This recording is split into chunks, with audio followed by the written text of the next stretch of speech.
A major car accident nearly cost me my life, there weren't enough ambulances, and the medical staff performed basic measures while waiting for rescue. I used all my strength to call Eric, who was on vacation, to save me. He coldly said, "Can you stop playing these tricks to get me to see you? I'm very busy." I was taken to the emergency room and was told that there weren't enough doctors. The hospital called Eric to bring him back to participate in the rescue. He is currently performing surgery on a dog at the intern's house, using various excuses to delay returning to the hospital until tomorrow. But I have already been transferred to another city for surgery, and I have been given a second chance at life. 3 years later, I returned home to visit my father, who had suffered a brain hemorrhage, and ran into Eric at the hospital. He sneered at me in his white coat and said, "Finally willing to come back? If you want to marry me, you need to apologize to Lily first, then I will consider whether to marry you." But he doesn't know that I have long been a mother of twins, and I no longer need to ask him to marry me. When I learned that my father was hospitalized due to a cerebral hemorrhage, I hurriedly bought a plane ticket to go back home to visit him. I didn't expect to run into Eric, who was on his way to work. He was wearing a white coat, full of vigor, with a badge on his chest indicating his position as director. Seeing me, weary from travel, he stopped me and said, "Sophia, where have you been all these 2 years? Just because I didn't marry you, you decided to hide away?" I didn't expect Eric to change hospitals, still the one where my dad is hospitalized. I was in a hurry to visit my dad and didn't want to get entangled with him, so I said in a bad tone, "Get out of my way, don't block my business." He had never seen me speak to him so harshly. Eric pulled his hand out of his pocket. He grabbed my arm and said in a bad tone, "I'm trying to talk to you nicely, why are you still so disrespectful?" He was gripping my hand painfully, and I glared at him and said, "Are you crazy?" Eric looked at my red hand, froze for a few seconds, and then said, "I'm sorry, Before I finished speaking, I walked up the side stairs to the 13th floor of the hospital. Dad was able to wake up after timely rescue due to early detection, and he could move his limbs, though they were still a bit numb. The anxious heart finally relaxed, and I let out a sigh of relief. Mom was worried that Dad hadn't slept for 2 days and nights, so I told her to go back and rest while I took over the caregiving. At 7 in the evening, just as I was about to feed Dad, Eric appeared at the door with some fruit. He had already taken off his white coat and was wearing casual clothes. After putting down the fruit, his gaze fixed on my reddened hands, and he took out some red flower oil from his pocket and said, "Sophia, I'm sorry about this morning, I got a bit carried away. You should apply some ointment first. If you had told me in advance that Uncle was hospitalized, I wouldn't have treated you this way. You always keep things to yourself, it was the same 2 years ago when you left without a word." I knocked the ointment out of his hand. "Please don't shout at me. You hitting me is already an act of violence, so why bother with so many excuses? I won't accept your apology. While I haven't lost my temper yet, take your fruit and leave here." Seeing that I was being unapproachable, Eric's face turned a bit ugly as the other patients in the room looked at him with strange eyes. At that moment, his phone rang, and upon answering, his tone became gentle. "Fufu threw up again?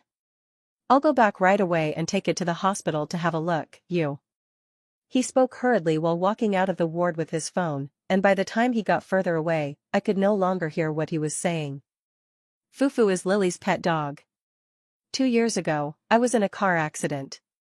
Because so many injured people were unconscious, the ambulance was only transporting those who were severely injured. I, still conscious, had to wait for the next trip, but at that moment, I felt as if my internal organs were shattered, and I had the sensation that I would faint and die at any second. The fear of death made me call Eric, who was on vacation at the time. I wanted him to come and save me. But when he received my call, he thought I was being unreasonable and deliberately mentioned a car accident to get him to see me, refusing my plea for help. Later, I found out through a post on Lily's social media account. At the time of my accident, Eric was performing a bone surgery on her pet dog, Fufu. In his eyes, I, as his girlfriend, was less important than his intern's dog. My mother and I took turns caring for my father. When I went to take over from my mother, I saw Lily in a white coat sitting by my father's bed, chatting and laughing. Noticing that my father's 4 bag was about to run out, she volunteered, saying, "Uncle, just a moment, I'll go get some medicine to change it for you. My father and mother smiled and said, okay, thank you, doctor. Lily turned around and saw me standing at the door, looking unwell.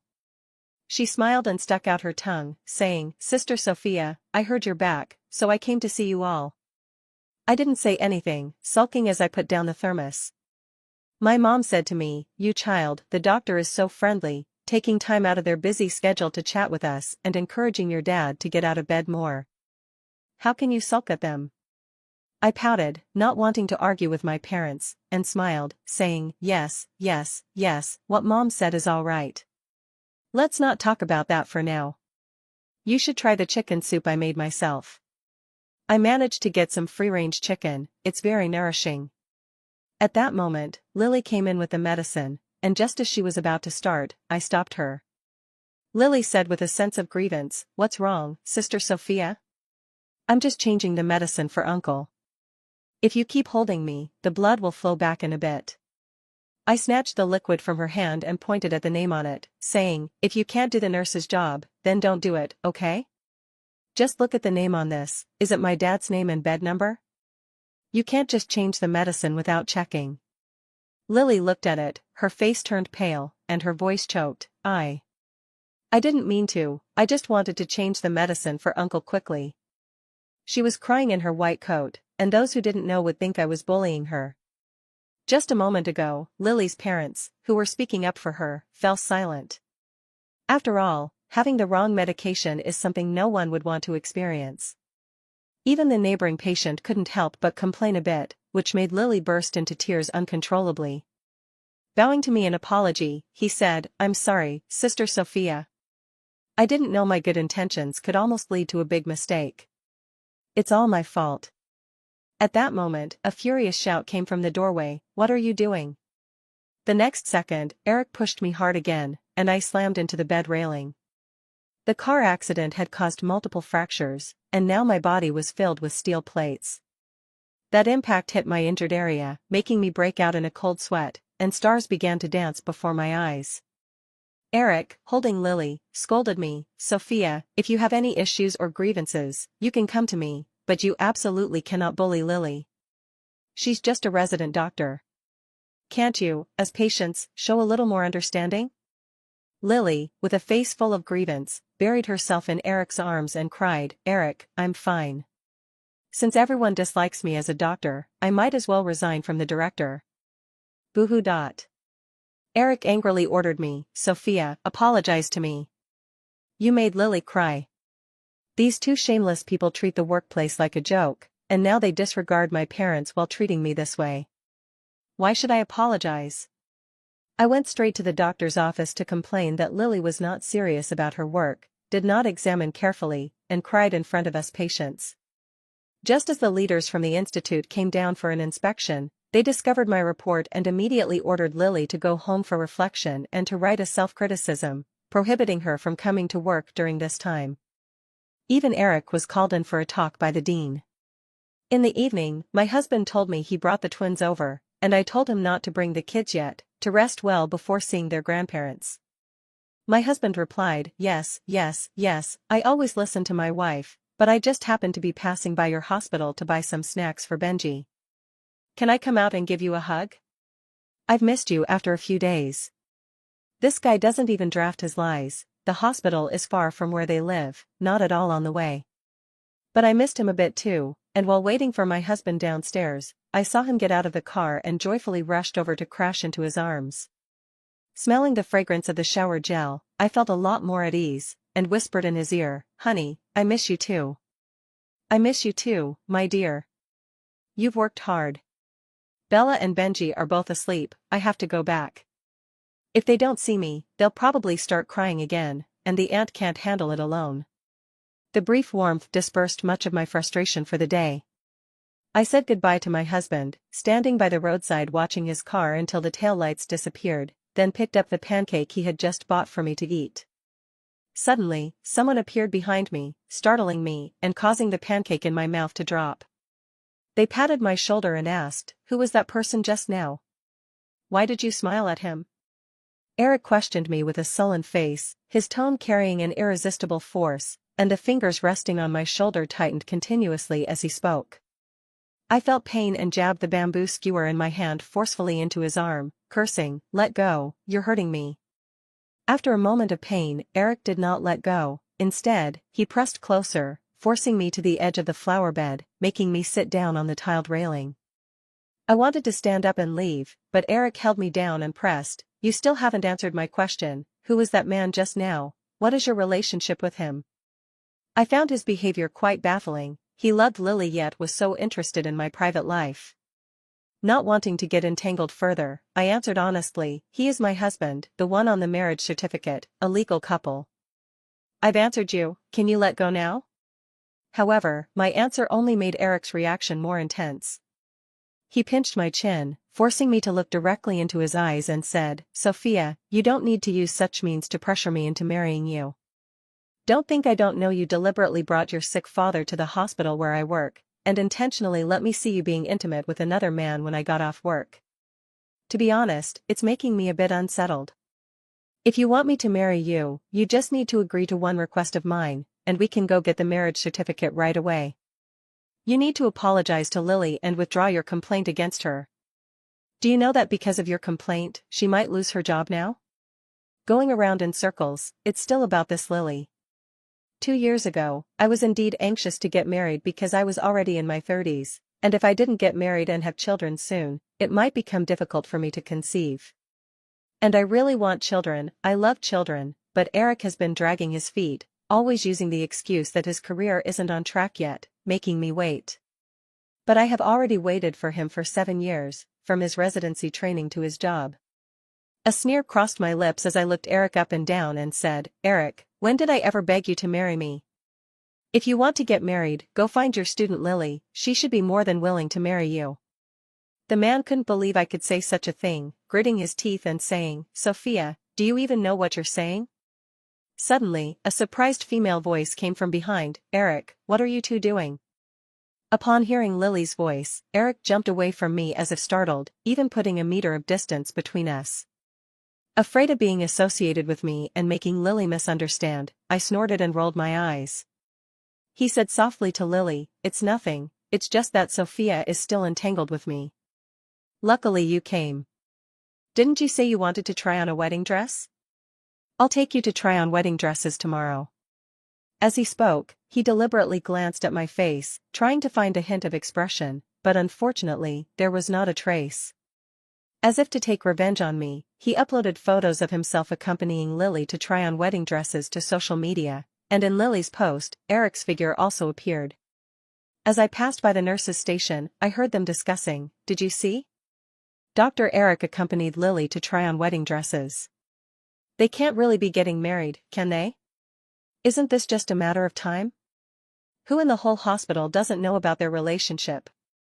It's just that there hasn't been any news for 2 years, and I guess they think the time has come now. Whether they get married or not is irrelevant to me, it has nothing to do with me. My husband told me that Bella and Benji are coming to see Grandpa this afternoon, so I waited for them in the ward." When Bella and Benji arrived, the entire ward was filled with cheerful laughter. Seeing the two kids, my parents' furrowed brows relaxed quite a bit. In the afternoon, while I was changing Benji's diaper, a lively voice came from the doorway, "Wow, whose little child is this? So cute and chubby." Hearing Lily's voice, I impatiently turned my head, my gaze landing on Eric's gloomy face. Ignoring him, I walked over and took the child from Lily's arms, smiling as I said, "This is my child, it's not convenient for you to hold the baby in that white coat." I smiled at Lily, surprised that just a few hours later, she was back at work. It seems this background is quite solid. In a corner where no one was paying attention, when Eric heard me say the child was mine, he staggered slightly, almost falling over. Unwilling to give up, he said, "Where did you adopt these twins from? I always knew you liked kids, but I didn't expect you to adopt 2 at once." As soon as he said that, the people around me looked at him with strange expressions. In the end, it was my mother who answered for me, her tone a bit angrily, "How can you say that about my grandchildren? These 2 children are both born from my daughter after 10 months of pregnancy and a cesarean section. Who would just say the children aren't theirs right off the bat? My fellow patient really likes my 2 children. We were just discussing the process of my cesarean section for these two kids. When we talked about scars, I also told my fellow patient what ointment to use for scar removal, because she is also a cesarean mom. So when she heard Eric say that, she got a bit angry and spoke up for me. "You two come here every time with nothing good to say. You don't look like you're responsible for our ward. Why do you come here every day to bully this little girl? Are you that idle at work?" Lily, feeling called out, started to act innocent again. "Brother Zhicheng, I just wanted to come over and apologize. You see, What no one expected was that Eric shouted at me, "Sophia, when did I allow you to give birth to twins? Why did you have my children without letting me know? Now the child is in front of me, yet you won't let me acknowledge her. On what grounds? You made the child leave her father for 2 years, deprived of paternal love. Isn't this an unfortunate childhood for her? Is this how a mother should act?" I looked at Eric in some shock, really wanting to know what was going through his mind. I smiled and said, "Eric, if I remember correctly, you never touched me in the 6 months before my car accident. Where did your child come from?" Eric was stunned and asked, "Car accident? What car accident?" I said coldly, "On the day you were performing the bone surgery on Lily's pet dog, I was involved in a serious car accident and nearly lost my life." When my dad heard what I said, he sat up excitedly and asked, "Daughter, is that heartless ex-boyfriend of yours the same man?" At that time Eric and I were together, but we hadn't reached the point of confirming our engagement, and I hadn't told my parents who he was. They only knew I had a boyfriend. Now that they know it's Eric in front of them, my usually cheerful parents' faces all fell. My mom even kicked the two of them out of the hospital room. "We don't welcome you two. You are not the doctors responsible for my husband. We need to rest, so please don't disturb us." That day, we went through the discharge procedures. Eric and Lily were really uncomfortable staying there. Later, I heard from other patients that after we were discharged, Eric came back. After learning we had left, he caused a huge scene in the ward, grabbing the nurses and asking why they had discharged us. He stood in the hallway, repeatedly calling me despite everyone's gaze, but after I came out, I changed my phone number. My husband is also a surgeon, but his medical ethics and skills are many times higher than Eric's. It was my husband who saved my life. Many hospitals knew that my husband had returned here, and as soon as he landed, he was invited to discuss techniques with them. In the first few days after arriving, my husband was reluctant to take care of the children, but as time went on, he had to step in. This meant that the children and I had to stay a few more days. Dad is doing well now, he can walk normally, and Mom takes him out for a stroll every day. Letting Dad watch the little kids helps him temporarily forget about his illness, and it has improved his mood quite a bit. So, I handed the child over to my parents for help, while Auntie assisted nearby. Today is the day my husband is giving a speech at the hospital, and I decided to go and watch as an audience member. Seeing him shine on stage filled me with pride, and he even threw me a flirtatious glance while he was taking a breath to speak. This made everyone around me smile and look at me, which made me feel a bit shy. But deep down, I was still quite pleased. I feel a strong sense of security with my husband, unlike when I was with Eric. Every time he worked late and I wanted to visit him, he wouldn't allow me to show up at his workplace. But Lily was different. At that time, among the interns, Lily was the most special one. He never let Lily do the heavy or tiring work, but assigned it to the other interns, while giving all the easy tasks to Lily. Several times I caught them, and I made a scene a few times, but Eric scolded me several times. He said I was jealous and embarrassing, but my husband was different. He would introduce me to everyone around us. Whether alone or out in public, he would praise me as an amazing mother and wife. He gave me a sense of affirmation, making me feel that I had meaning. Just as I was seriously listening to my husband's lecture, hurried footsteps came from the doorway. A doctor in a white coat said to the dean in front of me, "Not good, Dean, there is a patient in the emergency room with a severe open wound. We can't find the source of the bleeding, and the blood bank's supply is running low. Dr. Eric can't handle it. If we delay any longer, we might not make it. The main issue is that this patient's identity is special, they are someone important, and they must survive." The director quickly made a decision, interrupting her husband's speech to ask him to help save the patient. My husband and I went over and saw that all the department heads were there, initiating the rescue mode. When Eric was pushed out, his surgical gown was soaked in blood. When he saw my husband and me standing in front of him, he suddenly shouted at the director, "I already said the rescue wouldn't work. How can someone from another hospital save a patient who is about to die?" Lily, in a rush and with tears in her eyes, said, "Yes, Director, Eric is one of the top surgeons in the department and even the whole city, with first-class surgical skills. No one can do it better than him. We don't even know this person's name, how can we suddenly let him take the lead? If something goes wrong, who will take responsibility?" The director glared, saying, "When did it become your place as a resident trainee to question my decisions?" Frightened, Lily dared not speak again. Her husband understood where Eric's hostility towards him stemmed from, but he also harbored resentment towards Eric, and he brushed past Lily's inquiries. In the face of life, everything else is trivial. He quickly put on his surgical gown without saying much. He simply threw a remark at Eric, "Stop thinking so highly of yourself every day. There are always people better than you out there, on the other side of the mountain, there are many who surpass you. Just because you can't do something doesn't mean others can't." After saying that, I watched my husband enter the operating room, and everyone followed him in, including Eric. 5 hours later, I finally waited for them to come out of surgery last night. I spotted my husband at a glance, and as I walked over, he leaned against my shoulder and tiredly said, "Nothing beats my wife's embrace, just leaning on it gives me energy, no matter how exhausted I am." I gently patted his shoulder, and the director walked over with a smile, saying, "Fortunately, Dr. Charles was here today, otherwise, this surgery would have been difficult. It's truly a miracle that you were able to find such a hard-to-locate bleeding point. Young and accomplished, young and accomplished." I noticed Eric standing not far away with a dark expression, radiating a sense of defeat, but I could see the unwillingness in his eyes. Eric came out of school for an internship, and his mentor discovered that his hands were very steady, making him a skilled surgeon. Even his teacher praised him for his potential after the surgeries he performed back then. This made him feel like he held a unique and irreplaceable position. After working in the hospital for several years, he successfully performed countless difficult surgeries. That's why the hospital called him back to perform surgeries. He had the courage to hesitate. But now it seems that 3 years have passed, and his skills are still at the level they were 3 years ago, with no progress.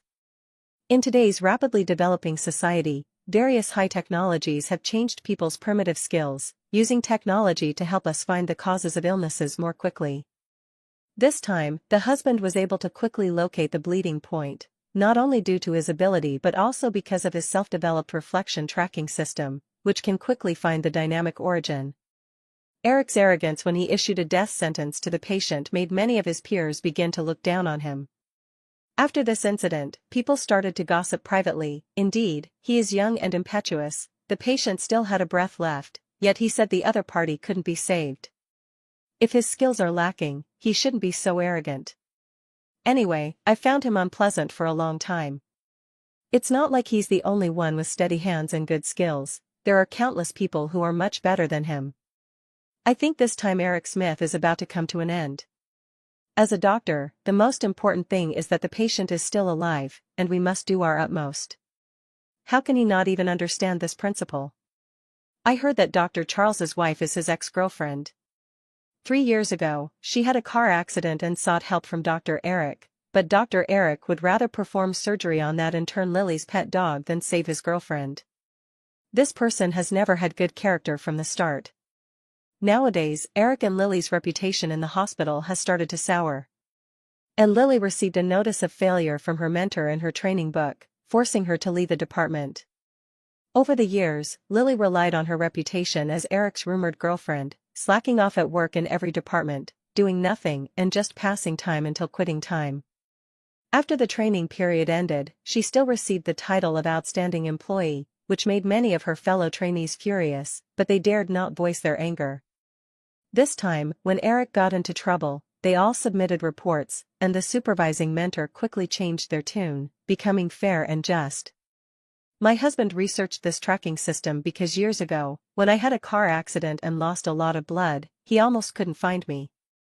In the end, he persisted and found me, and later when I had a cesarean section with twins, I bled heavily again. Since then, my husband began researching technology, a method that could locate the bleeding point. During this time, the heads of surgery at various hospitals were consulting my husband about this technology, hoping to introduce it into their own operating rooms. Bored, I took the twins out for a stroll and ran into Eric. I frowned and pushed the stroller around him, but he grabbed the frame. I said, "What do you want? If you have something to say, just say it. Don't get physical." Eric said hoarsely, "Sophia, you win. I agree to marry you. We can go get the marriage certificate today. You've achieved your goal, you've made me compromise." I shook off his hand and cursed, "Are you crazy? I have a husband and a child. When did I say I wanted to marry you? Have you lost your mind?" To my surprise, Eric got angry, pushed the stroller aside, and pressed down on my shoulder, saying, "Why not get married? Didn't you kneel down and beg me to marry you back then? I made you wait, why didn't you wait for me? Now that the time has come, how can you stand next to another man, bringing a child to provoke me and ruin my career? Now that I've agreed to marry you, you actually refuse me?" The two children were so scared that they kept crying. In a moment of desperation, I twisted Eric's ear with my hand, causing him pain. Then I punched him on the bridge of his nose and coldly said, "If you act crazy again, I'll send you to a mental hospital." Ignoring the blood streaming from his nose, he knelt in front of me, crying, and pleaded, "Sophia, I really love you.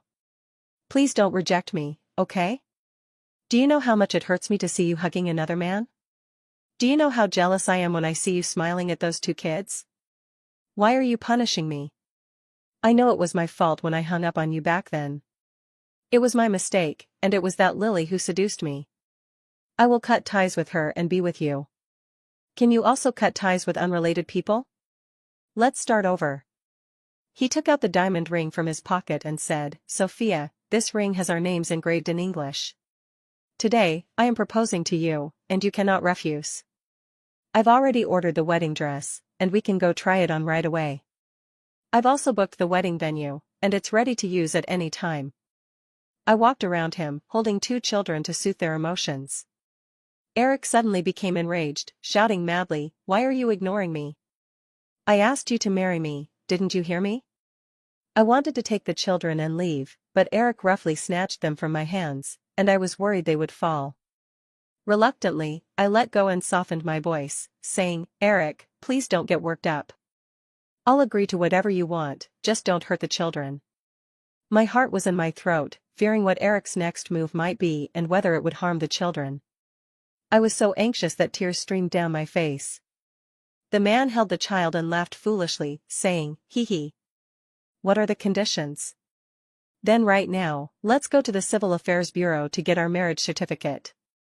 I agreed without hesitation, okay, I'll go with you, just don't hurt the child." The two children were crying louder and louder. I wanted to take them away, but Eric wouldn't let me, and we went to the Civil Affairs Bureau. The staff member said to Eric, "Sir, I'm sorry, this lady is married, she can only come with her husband to get a divorce before you can obtain the certificate." At that moment, Eric still couldn't believe I was married, but the truth was right in front of him. Pain flashed across his face as he questioned me, "Sophia, you really got married, you're not lying to me?" I dared not speak carelessly, as the child was still in his hands. I comforted Eric's emotions, and the staff also stepped in to help speak. Fortunately, just before, I had the taxi driver call the police for me while Eric was still going crazy. The police quickly subdued Eric, snatched the child from his hands, and handed him back to me. When I touched the child, my heart nearly shattered. Both of them had bruises from being choked, and I told the police, "This person kidnapped my child, causing me and my child mental distress. I do not accept mediation." Eric was detained for 10 days, and my husband, after learning about my recent troubles, publicly stated that if Eric was not severely punished, he would not continue to cooperate with the hospital. After Eric was released, he was dismissed from the hospital, and due to his previous misconduct being exposed, his medical license was revoked. My husband and I took our parents and left our hometown to settle and work in another province. Later, I heard that Lily was arrested. She went to a shady hospital to work as a plastic surgeon. Due to improper procedures, a patient died on the operating table during surgery. She did not immediately send the patient for rescue but instead abandoned the scalpel and fled the operating room. By the time the family found the patient, there was no breath left. The family sought justice for the deceased patient by suing the plastic surgery hospital and reporting Lily to the police. In the end, Lily was found at Eric's doorstep. At that moment, she was pleading with Eric to save her, while Eric secretly called the police for help. He said, "It's all because of you that Sophia will be gone from me forever, you deserve to die." Lily was furious. "Do you think you are so deep in your feelings? Don't think I don't know you want to have it both ways, enjoying my services while still holding on to your beloved. You pushed her away yourself, it has nothing to do with me." Hearing the police siren, Lily knew it was Eric who had called the police. Without a second thought, she grabbed a stone from the doorway and, while Eric was distracted, smashed it hard several times against his groin. Eric fell to the ground in pain, the sound like breaking eggs. Although he was quickly taken to the hospital by the police, unfortunately, the erectile tissue was damaged and could no longer be used. Meanwhile, Lily was sentenced to life in prison. After my father went for a follow-up check, there was no risk of recurrence. Now he has started to quit smoking and drinking, turning down all social drinking events. He began a leisurely life of taking care of the kids and grocery shopping, and my heart finally relaxed. And our new life has just begun.